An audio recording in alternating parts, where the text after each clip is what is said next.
જય દ્વારકાધીશ, જય જલારામ.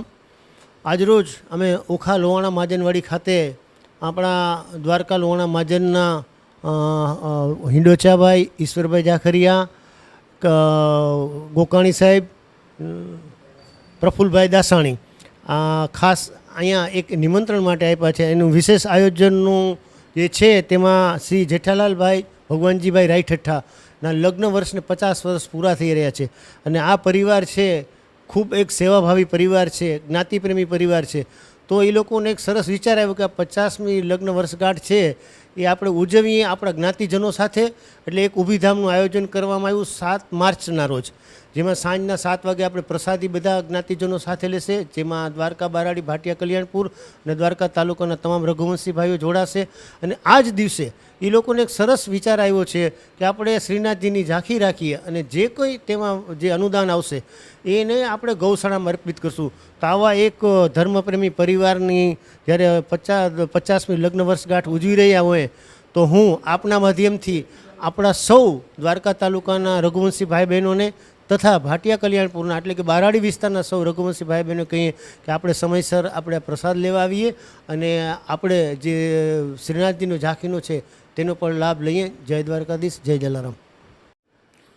દેવભૂમિ દ્વારકા જિલ્લાના દ્વારકા મથકે રઘુવંશી અગ્રગણ્ય અને રઘુવંશી પ્રત્યેની હંમેશા માટે લાગણી ધરાવતા એક પરિવાર એટલે કે જેઠાલાલ ભગવાનજીભાઈ રાયઠઠ્ઠા કે જેઓ વયોવૃદ્ધ છે. ખરેખર જ્ઞાતિપ્રેમ એનો એટલો બધો બેહદ છે કે એમના લગ્નને 50 વર્ષ પૂર્ણ થાય છે. આ 50 વર્ષના લગ્ન પૂર્ણ થતાં એને એમ થયું કે સમાજ એ સર્વસ્વ છે, તો સમાજ સાથે મળીને મારી લગ્નની વર્ષગાંઠ ઉજવીએ પણ અનેરી રીતે.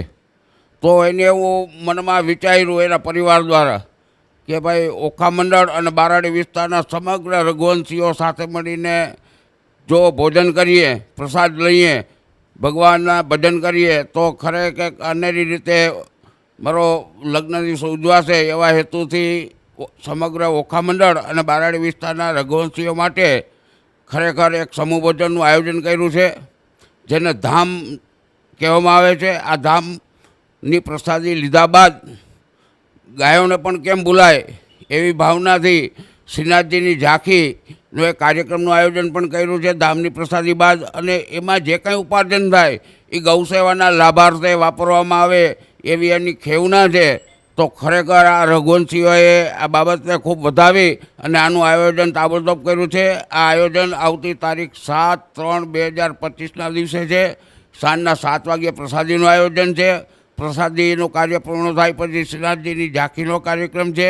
ખરેખર આ કાર્યક્રમમાં આવી અનેરી વ્યક્તિ જો આવું જહેમત ઉઠાવતા હોય તો સમગ્ર રઘુવંશી સમાજે આમાં ઉમટી પડવું જોઈએ. અને આપણી સૌની નૈતિક ફરજ છે. આમાં ભજન અને ભોજન બેયનો સમન્વય છે. જય જલારામ, જય દ્વારકાધીશ.